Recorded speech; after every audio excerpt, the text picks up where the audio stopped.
اللہ تبارک و تعالی نے بعض چیزوں کو، بعض دنوں کو، بعض وقتوں کو، بعض مہینوں کو اپنی رحمت سے فضیلت عطا فرمائی ہے۔ اللہ تبارک و تعالی کے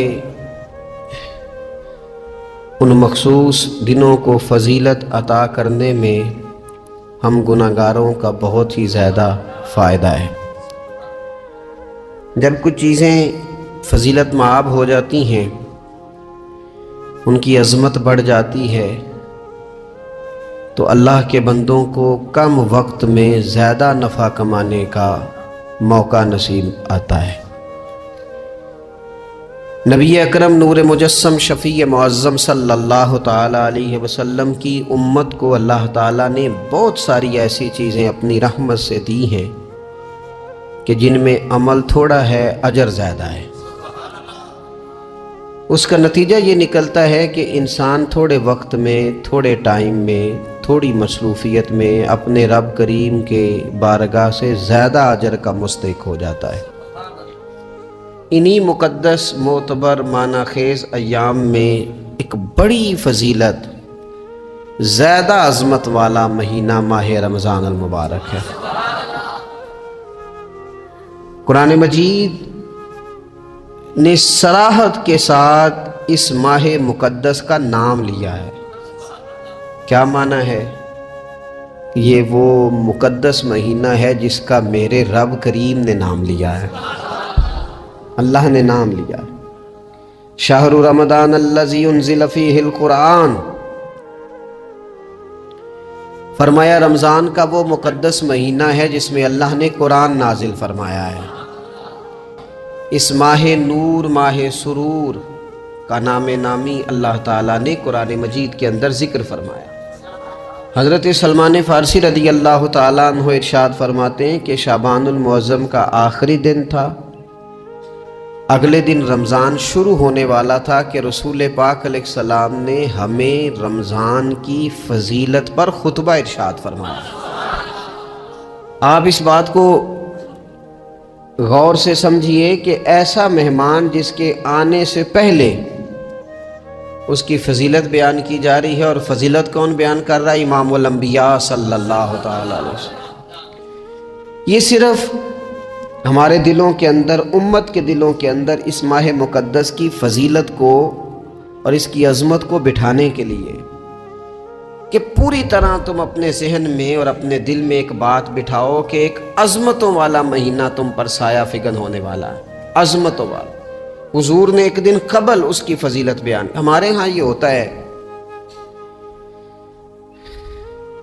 کہ ہم کسی چیز کی اہمیت کو لیتے ہیں لیکن سمجھتے ہیں کہ یہ کوئی روٹین ورک ہے، یعنی نارملی ہر سال رمضان شریف آتا ہے، اپنے وقت کے حساب سے چاند بدلتا ہے اور اپنے وقت پر رمضان شریف آ جاتا ہے۔ ہم سمجھتے ہیں کہ مطلب روٹین کا ایک معاملہ ہے، ایک روٹین کی چیز ہے۔ لیکن اگر آپ اس کو اس نظر سے دیکھیں گے نا کہ اس مہینے کے آنے سے پہلے، نہیں ابھی ایک دن بعد آنا ہے رمضان کو، اور آنے سے پہلے حضرت سلمان فارسی فرماتے ہیں کہ نبی پاک نے ہمیں باقاعدہ بلا کے خطبہ دے کے رمضان کی عظمت ہمارے دلوں میں بٹھا، یعنی فکری طور پر اور ذہنی طور پر امت کو تیار کیا۔ فرمایا تم پر ایک ایسا مہینہ سایہ فگن ہونے والا ہے جو مبارک ہے تمہارے لیے، باعث برکت ہے تمہارے لیے۔ تم اپنے آپ کو ذہنی طور پر تیار کرو کہ ایک ماہ نور تمہارے قریب آ رہا ہے۔ جو رمضان، اسلامی عبادات جتنی بھی ہیں نا، وہ مخصوص پوجا پاٹ نہیں۔ اسلامی عبادات میں سے کوئی عبادت بھی ایسی نہیں جس کا مقصد ہی ہو کہ آپ نے اتنے وقت سے لے کر اتنے وقت تک فلاں عمل کرنا ہے۔ جتنی بھی عبادات ہیں اسلامی، وہ اپنے دامن میں کوئی نتیجہ رکھتی ہیں، کوئی رزلٹ رکھتی ہیں، اس کے ثمرات انسانی زندگی پر مرتب ہوتے ہیں۔ انسان کو تزکیہ نصیب ہوتا ہے، اس کے باطن کو صفائی نصیب ہوتی ہے، اسے خیر کرنے کا موقع ملتا ہے، تربیت کے بہت سارے مواقع اس میں پائے جاتے ہیں۔ بہت سارے اسرار و رموز کے ساتھ اسلامی عبادات ہیں یہ جو رمضان المبارک ہے نا، یہ جو روزہ ہے، یہ روزہ اپنے دامن کے اندر تربیت رکھتا ہے، تربیت۔ یا ایھا الذین آمنوا کتب علیکم الصیام کما کتب علی الذین من قبلکم لعلکم تتقون۔ اے ایمان والو، تم پر روزے فرض کیے گئے جیسا کہ تم سے پہلے لوگوں پر بھی فرض کیے گئے تھے تاکہ تم تقوی اختیار کرو۔ روزہ تمہیں پرہیزگار بنائے گا، تمہارے اندر سے جو نفسانی چیزیں ہوں گی انہیں نکالے گا، اور اللہ تبارک و تعالیٰ کی طرف تمہارے دل کا رجحان ہوگا، تمہاری روح کا رجحان ہوگا، تمہیں تزکیہ دے گا۔ روزہ انسان کی تربیت کرتا ہے، انسان کو روزہ ذہنی طور پر تیار کرتا ہے کہ اللہ کے حکم کے مطابق کھانا ہے، اللہ کے حکم کے مطابق پینا ہے۔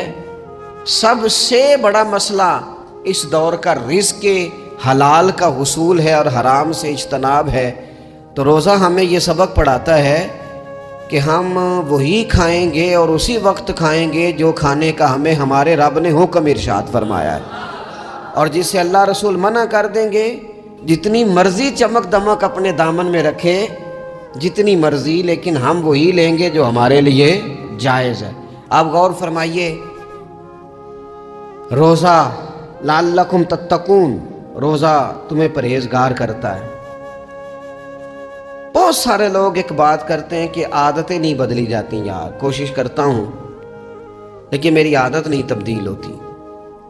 میں آپ کو ایک رائے دینے لگا ہوں، مشورہ دینے لگا ہوں، میں آپ سے یہ عرض کرنے لگا ہوں کہ موقع آیا ہے رمضان شریف کا۔ رمضان میں نا بندہ روٹین میں اپنی عادتیں بدلتا ہے۔ کسی کو سویرے 7 بجے کھانے کی عادت ہے، کسی کو 9 بجے کھانے کی عادت ہے، کوئی صبح ناشتہ نہیں کرتا، دوپہر میں ہی کھاتا ہے۔ لیکن رمضان آیا تو عادت بدل گئی، 7 بجے والا بھی نہیں کھا رہا، 9 بجے والا بھی نہیں کھا رہا، دوپہر والا بھی نہیں کھا رہا، سارے سحری میں کھا رہے ہیں۔ عادت بدل گئی، بالکل طبیعت بدل گئی، روٹین چینج ہو گئی۔ کوئی اٹھ رہا تھا صبح فجر میں، اللہ کی توفیق سے اللہ تعالیٰ معاف فرمائے تو کچھ ایسے بھی تھے جو 9-10 بجے اٹھ رہے تھے، کچھ الحمدللہ فجر پڑھ کے چلو کسی وجہ سے پھر سو گئے، 10-11 بجے اٹھ رہے تھے، روٹین بدلی ہوئی تھی۔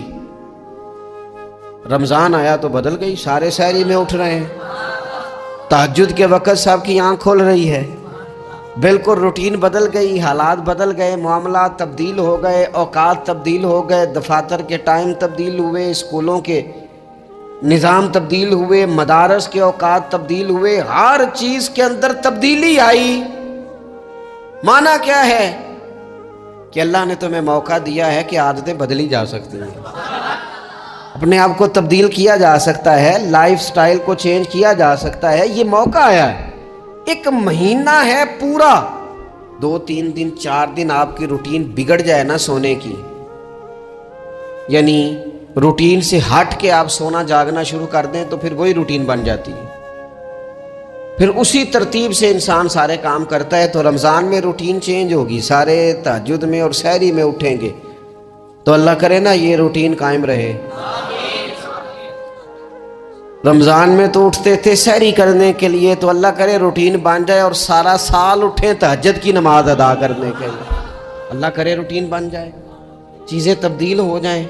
وہ لوگ جن کو ڈاکٹر کہہ رہے تھے کہ دوائی بھی کھانی ہے اور پرہیز بھی کرنا ہے، تو وہ کہہ رہے تھے جی دوائی کھانا تو آسان ہے، پرہیز کرنا مشکل ہے، تو بدلنے لگی ہے نا روٹین، آ گیا نا رمضان، پرہیز کا ٹائم شروع ہو گیا۔ لہذا بہترین فائدہ یہ ہوگا کہ رمضان میں پرہیز ہوگی، ڈائٹ پلان بالکل بنایا جا سکتا ہے، اس میں چیزوں کو بالکل مرتب کیا جا سکتا ہے۔ تو رمضان شریف کے آنے سے پہلے ذہنی طور پر اپنی عادات کی تبدیلی کا پروگرام بنائیں، عادتیں بدل جایا کرتی ہیں۔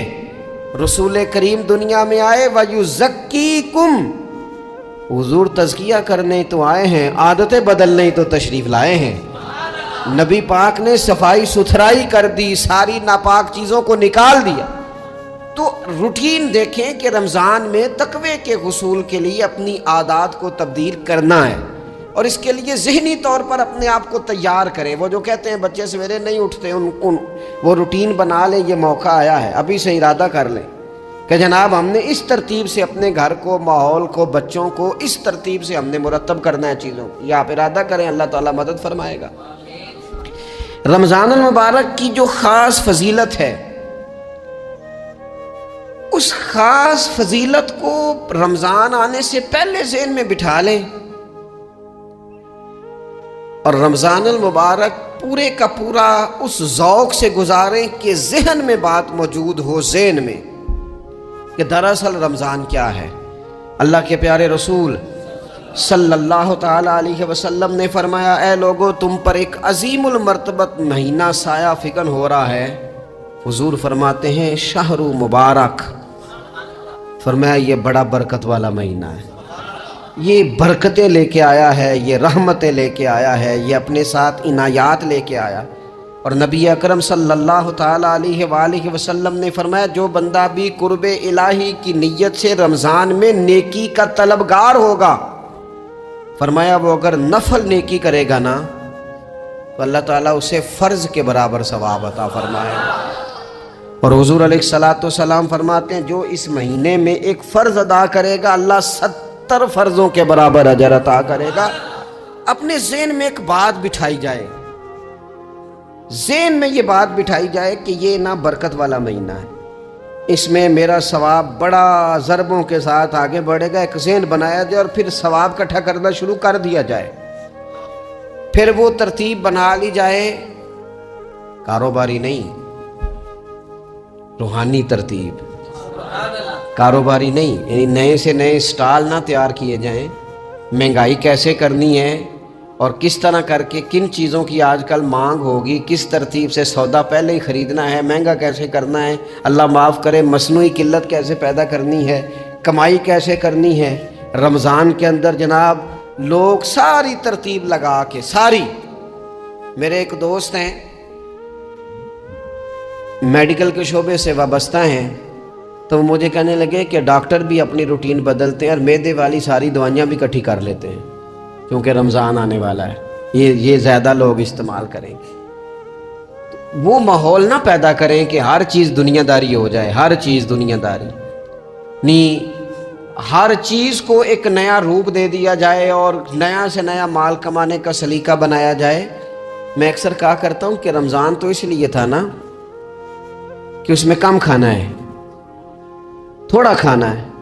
لیکن اگر بندہ کہے کہ میں نے صبح کا چونکہ کھایا نہیں، لہذا اب شام کو اتنا کھانا ہے کہ ہفتے سے پہلے ڈاکٹر کے پاس بھی جانا ہے، میں نے وہ سارا پوری کرنی ہے روٹین، تو پھر وہ مقصد کو نہیں نہ سمجھا، پھر اس نے اس خوبصورتی کو نہیں پایا جو خوبصورتی اس کو دین دینا چاہتا تھا. ایک تو رمضان کی فضیلت کو سمجھنا ہے، اور پھر جب ہم روزہ دار ہیں، ہم نے روزہ رکھا ہوا ہے،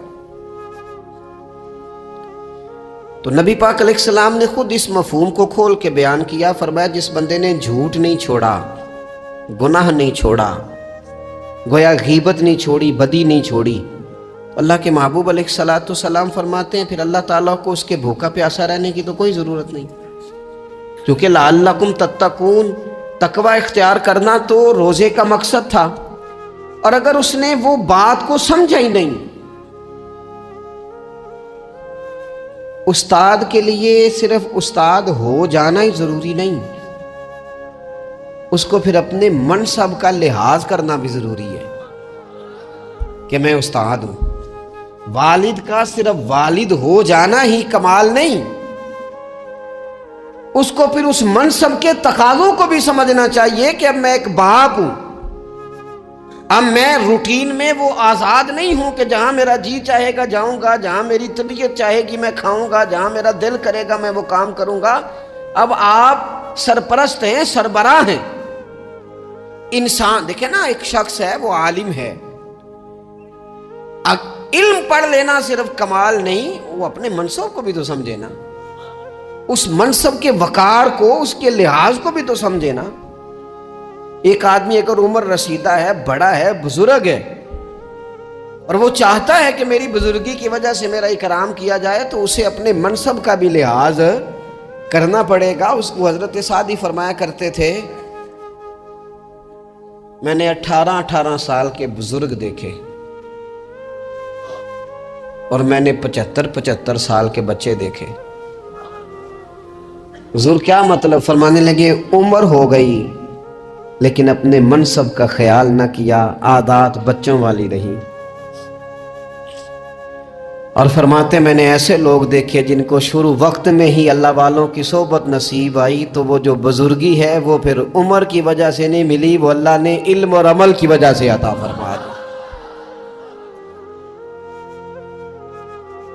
تو اپنے منصب کا لحاظ کرنا کہ میرا یہ منصب ہے۔ اسی طرح جب ہم نے روزہ رکھا ہوا ہوگا نا تو پھر ہم نے اس منصب کا بھی لحاظ کرنا ہے کہ میں روزے دار ہوں۔ پھر خالی بھوکے پیاسا نہیں رہنا۔ رسول پاک صلی اللہ تعالی علیہ وآلہ وسلم نے پتہ ہے روزے دار کی فضیلت کیا بیان فرمائی؟ اللہ کے محبوب صلی اللہ تعالی علیہ وسلم فرماتے ہیں کہ رب فرماتا ہے ابن آدم کا ہر عمل اس کے لیے ہے، روزہ میرے لیے۔ اور فرمایا میں خود جزا دوں گا روزے کی، میں خود جزا دوں گا روزے کی۔ اور حضور فرماتے ہیں روزہ ڈھال ہے، جو شخص روزہ دار ہو وہ بےہودگی سے، فحش گوئی سے اجتناب کرے۔ اور اللہ کے محبوب صلی اللہ تعالی علیہ وسلم فرماتے ہیں اگر کوئی شخص اسے گالی دے، اگر کوئی شخص اس سے جھگڑا کرنا چاہے تو پتہ کیا جواب دے؟ اسے کہے بھئی میں روزے دار ہوں، میرے منصب کا تقاضا نہیں کہ میں تیرے ساتھ الجھوں۔ اور رسول پاک صلی اللہ علیہ وسلم فرمانے لگے اوہو اتنی بڑی بات۔ حضور فرمانے لگے یہ صحیح مسلم کے لفظ ہیں، کریم محبوب فرمانے لگے مجھے اس رب کی عزت کی قسم جس کے قبضے میں محمد عربی صلی اللہ علیہ وسلم کی جان ہے۔ حضور فرماتے روزہ دار کے منہ کی خوشبو اللہ تعالیٰ کے نزدیک قیامت کے دن مشک کی خوشبو سے بھی زیادہ وقت والی ہوگی۔ اس کے منہ سے جو خوشبو آتی ہے قیامت میں مشک پیچھے رہ جائے گا، اور رب کی بارگاہ میں صرف روزہ دار کے منہ سے۔ اگر تیرے منہ کی خوشبو رب کو اتنی پسند ہے تو تجھے بھی تو اپنے منصب کا خیال ہونا چاہیے کہ میں نے روزہ رکھا ہوا ہے، میں روزہ دار ہوں۔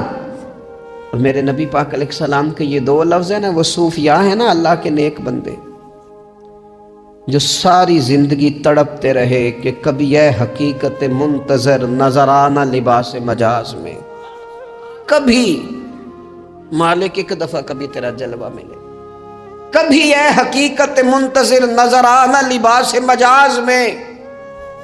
لاکھوں سجدے تڑپ رہے ہیں میری جبین نیاز میں، اور جو ساری زندگی کہتے رہے کہ ہم تو عمر دراز مانگ کے لائے تھے 4 دن، 2 آرزو میں کٹ گئے، 2 انتظار میں کہ دیکھو انہیں انعام ملنے لگا۔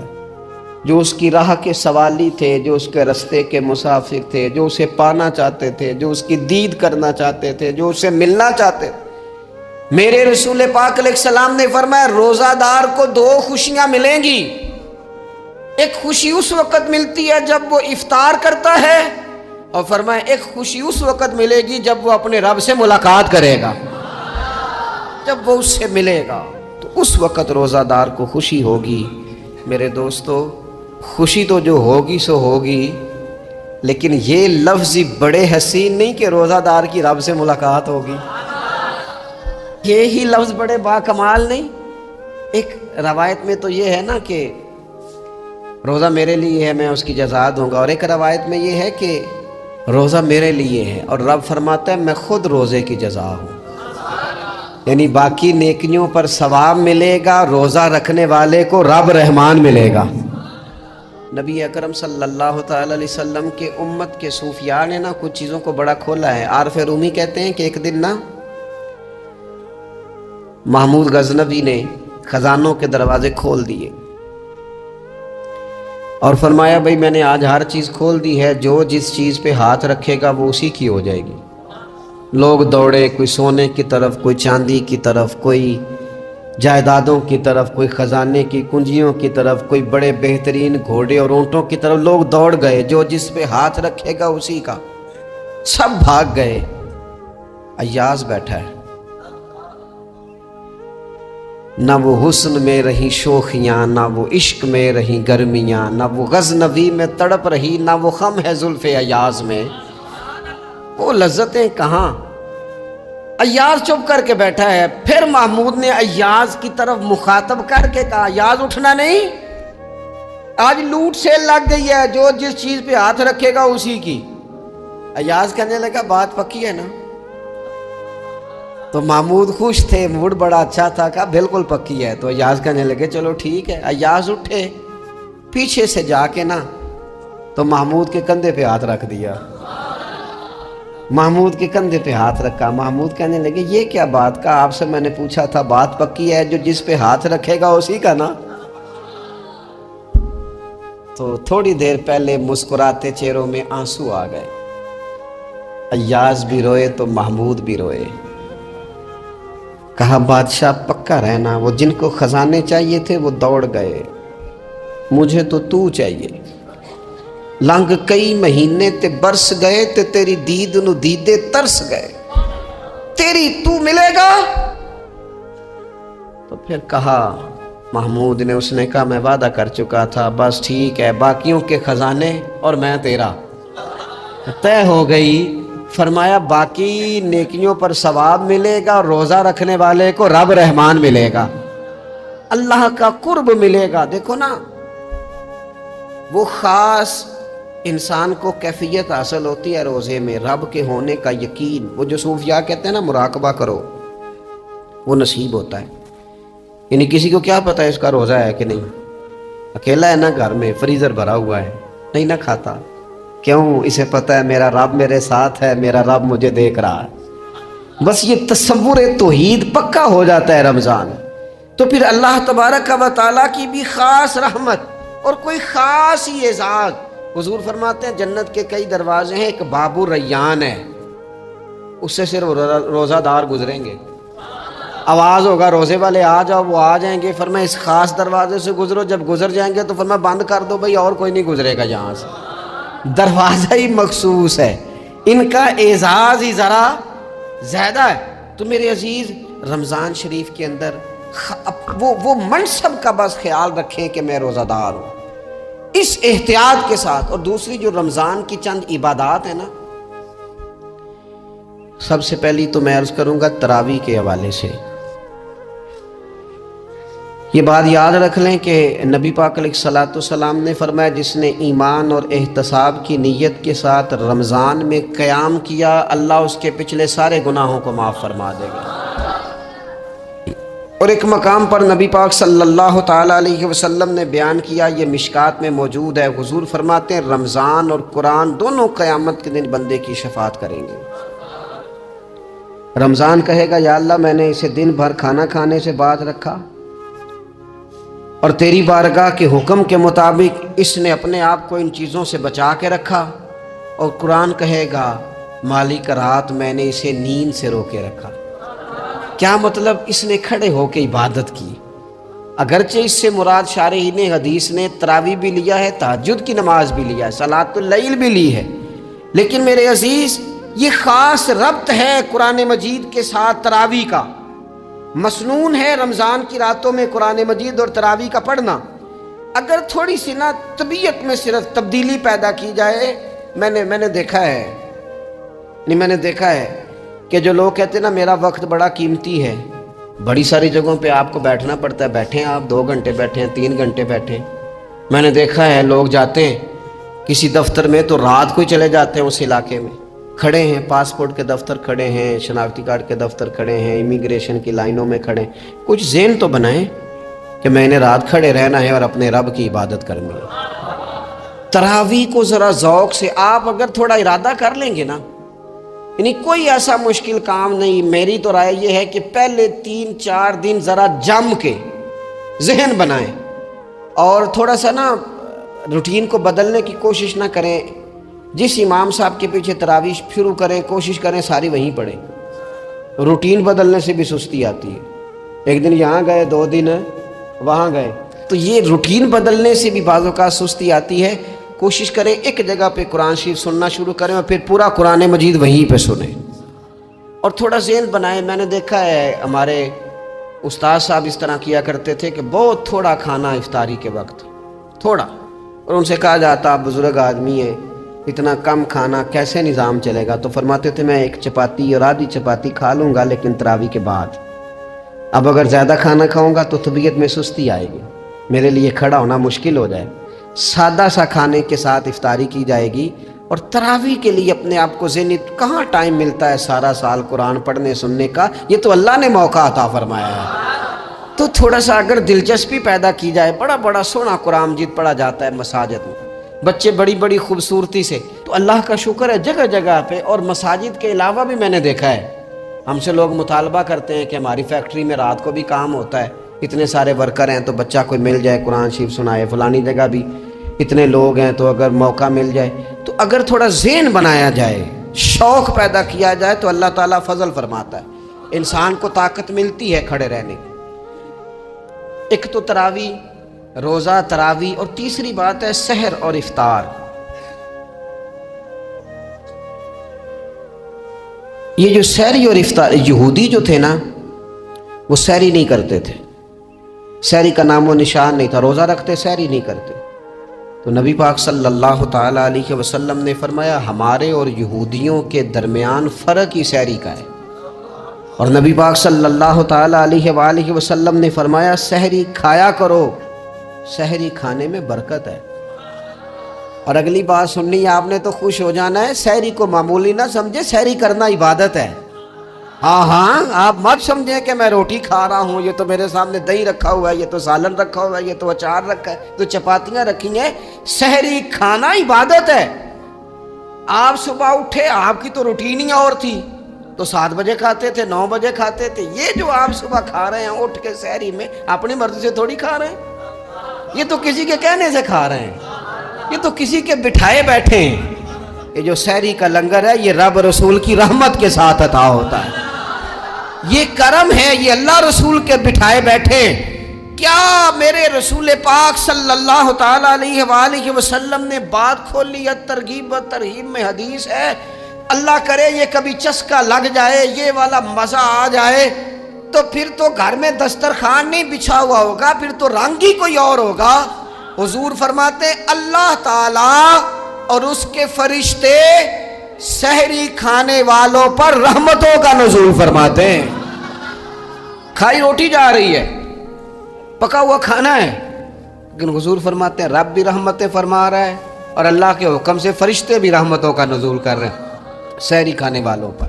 تو خوب توجہ سے، ذوق سے، شوق سے۔ اور پھر جو افطار کا معاملہ ہے، حضور فرماتے ہیں جب روزہ کھولنے والا روزہ کھولتا ہے تو جو دعا مانگتا ہے رب قبول فرما لیتا ہے۔ یعنی افطار کا وقت ایسا ٹائم ہے جو دعاؤں کی قبولیت کا وقت ہے۔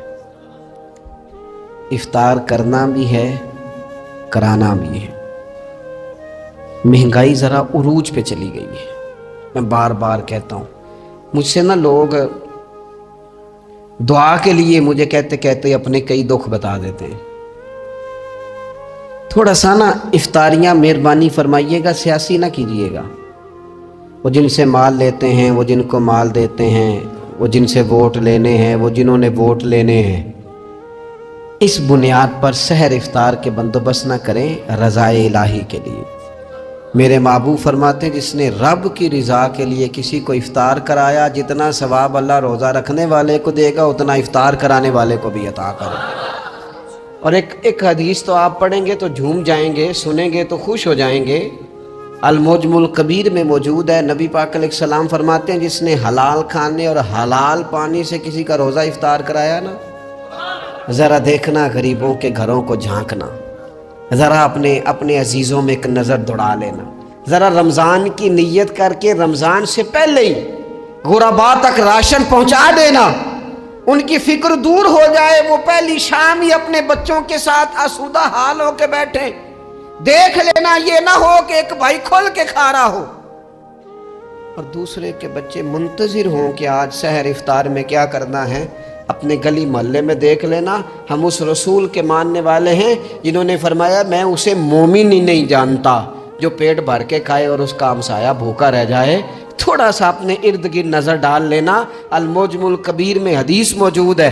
اللہ کے پیارے رسول صلی اللہ تعالیٰ علیہ وسلم نے فرمایا جس نے حلال پانی سے، حلال روٹی سے کسی کا روزہ افطار کرایا تو فرمایا فرشتے اس بندے کے لیے رمضان کے دنوں میں، رمضان کی گھڑیوں میں دعا کرتے ہیں، اور جناب جبریل امین اس کے لیے شب قدر کی رات دعا کرتے ہیں۔ حضرت جبریل شب قدر میں دعا کریں گے، خاص رات، یا اللہ اس بندے پر فضل فرما، اس نے تو غریب آدمی کو افطار کرا۔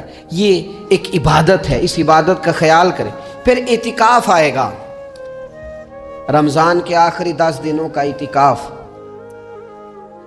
اسلام میں رہبانیت نہیں ہے، لیکن کبھی کبھی سب سے کٹ کے اپنے رب کے ساتھ جڑ جانا، کچھ رات کی عبادتیں، کچھ تنہائی کے اذکار، کچھ درود و سلام کا ذوق، یہ ان ساری خوبصورتیوں میں سے ایک خوبصورتی اعتکاف بھی ہے۔ اللہ کے پیارے رسول علیہ الصلوۃ والسلام ہمیشہ اعتکاف کرتے، اور حضرت عطا بن رباح رضی اللہ تعالیٰ عنہ کیسی خوبصورت بات ارشاد فرماتے ہیں، معتکف تو اس آدمی کی طرح ہے جیسے کسی بندے کو کسی کے ساتھ کوئی کام پڑ جائے نا تو وہ جا کے اس کے دروازے پر بیٹھ جاتا ہے کہ جب تک میرا کام ہوگا نہیں میں جاؤں گا نہیں۔ فرماتے ہیں یہ اعتکاف والا بھی آ کے رب کریم کے گھر بیٹھ گیا ہے کہ جب تک تو معاف نہیں کرے گا میں جاؤں گا نہیں، جب تک تو بخشش نہیں کرے گا میں اس دروازے سے ہٹوں گا نہیں۔ حضرت ابن عباس رضی اللہ تعالیٰ عنہ نبی پاک علیہ السلام کے روضہ انور کی طرف اشارہ کر کے کہا کرتے تھے زیادہ دیر نہیں ہوئی، اشارہ کر کے کہتے تھے زیادہ دیر نہیں ہوئی، اس روضہ مبارک میں آرام فرما۔ رسول رحمت علیہ السلام سے میں نے اپنے کانوں سے سنا ہے، اور جب یہ بات ارشاد فرماتے تھے تو روتے بھی تھے۔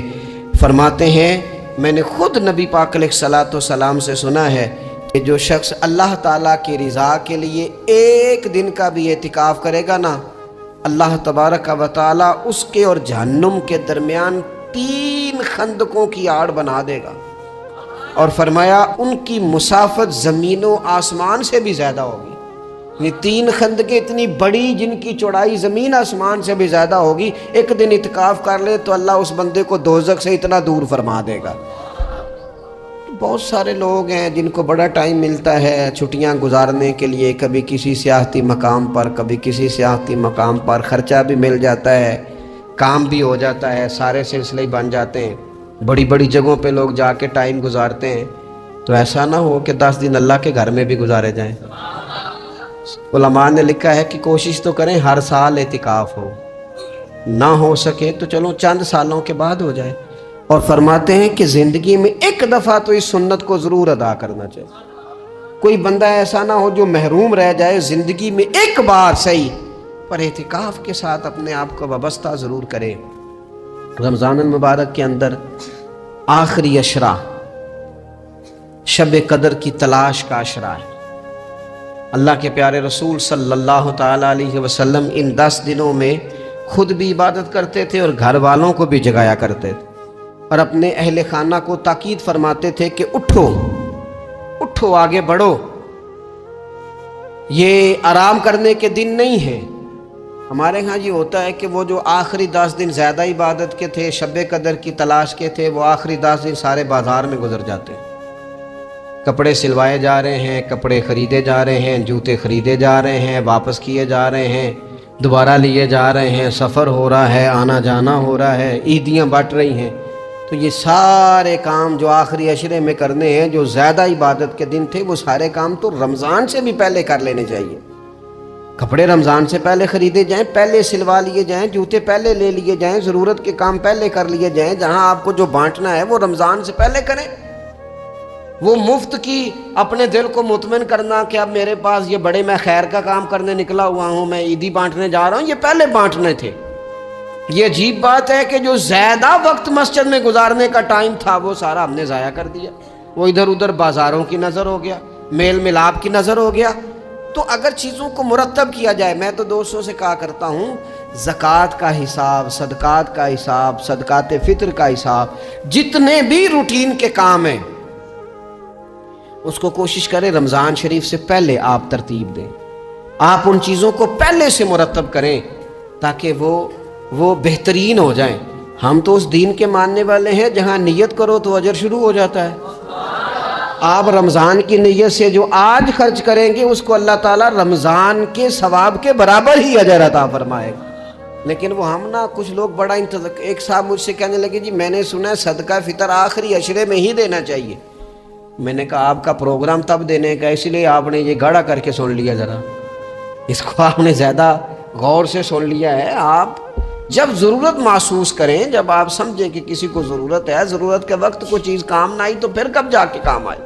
تو میری آپ سے یہ اپیل رہے گی کہ پہلے سے چیزوں کو مرتب کریں, معاملات کو پہلے سے طے کریں. وہ لوگ بڑے اچھے ہوتے ہیں جو وقت پر منصوبہ بندی کرتے ہیں, جو چیزوں کو ٹائم پہ مرتب کرتے ہیں. وہ ٹائم جو ہمارا بالکل اللہ کی بارگاہ میں حاضری کا ہے, عبادات کا ہے, اگر وہ سارا گاڑیوں کی نظر ہو جائے گا, اسفار کی نظر ہو جائے گا, تو ہم نے حاصل کیا کیا. ایک بات آخر میں بڑے درد کے ساتھ آپ کی خدمت میں عرض کرنی ہے, ہر سال کہتا ہوں, اس سال بھی کہوں گا, ذاتی اخراجات کو کچھ کم کیا جائے. ذاتی اخراجات نہ کچھ لوگوں کے بہت زیادہ ہیں, ان کے اپنے لباس کے, کپڑوں کے, اور وہ اخراج. میں نے پچھلے جمعے بھی کہا تھا, اسلام ذبائش کی اجازت دیتا ہے, نمائش کی اجازت نہیں دیتا. نمائش والے کام اگر تھوڑے چھوڑ دیے جائیں کچھ بھی نہیں ہوتا. میں تو شاید اگر میں سینکڑوں کہہ دوں تو غلط نہیں ہوگا, لیکن بیسیوں تو لوگ ایسے ضرور ہوں گے کہ جو عید ساری سو کے گزارتے ہیں, سارا دن سوئے رہتے ہیں. پتہ نہیں وہ اتنے مہنگے مہنگے کپڑے کس لیے خریدتے ہیں. عید کی نماز بڑی سوگ ہے. اور بھئی آپ کا فون بند تھا جی, میں سو رہا تھا جی, تو بھئی وہ جو آپ نے 1.5 مہینہ درزی کے پاس آنا جانا لگایا, وہ کس مقصد کا. رات کوئی پہننا تو کوئی پرانا جوڑا پہن لیتے. ایسی مصیبت کیا بنی ہوئی تھی. اتنے مہنگے کپڑے خریدے, اتنا مہنگا جوتا لیا, اور دن سارا سو کے گزار دیا. ذاتی اخراجات کم کریں. پتہ کیا ہے, فرق بہت بڑھتا جا رہا ہے, بہت بڑھتا جا رہا ہے. یعنی ایک جگہ پہ چیزیں پڑی ہیں, خراب ہو گئی ہیں, کھانے کا ٹائم نہیں, پہننے کا ٹائم نہیں, اور ایک جگہ وہ ہے کہ جہاں لوگ دوائی کو ترس رہے ہیں. گندم امیر شہر کی ہوتی رہی خراب, اور بچی کسی غریب کی فاقوں سے مر گئی. اور کسی نے کہا تھا کہ غریب شہر تو فاقوں سے مر گیا, لیکن امیر شہر نے ہیرے سے خودکشی کر لی. اللہ معاف فرمائے. تو بہت ساری جگہوں پہ لوازمات زیادہ ہیں, اخراجات زیادہ ہیں, تکلفات زیادہ ہیں. اس رمضان میں مہنگائی کا جو زور ہے, حالات کی جو سنگینی ہے, اور تھوڑا پیچھے جائیں تو غریب علاقوں میں جس قسم پرسی کے ساتھ لوگ اپنا وقت بتا رہے ہیں, اگر صرف امیر لوگ اپنے کچھ ذاتی اخراجات کو کنٹرول کرنے میں کامیاب ہو جائیں تو بڑے سارے لوگ ایسے ہیں جن کے لیے وہ خوشیاں بانٹنے کا ذریعہ بنیں گے, اسباب. اور ویسے بھی زندگی سادہ کریں, آسان ہو جائے گی. زمین پر چلیں, آپ محسوس کریں گے کہ زندگی بہتر ہو گئی ہے, آسانی والی ہو گئی ہے. اللہ کی بارگاہ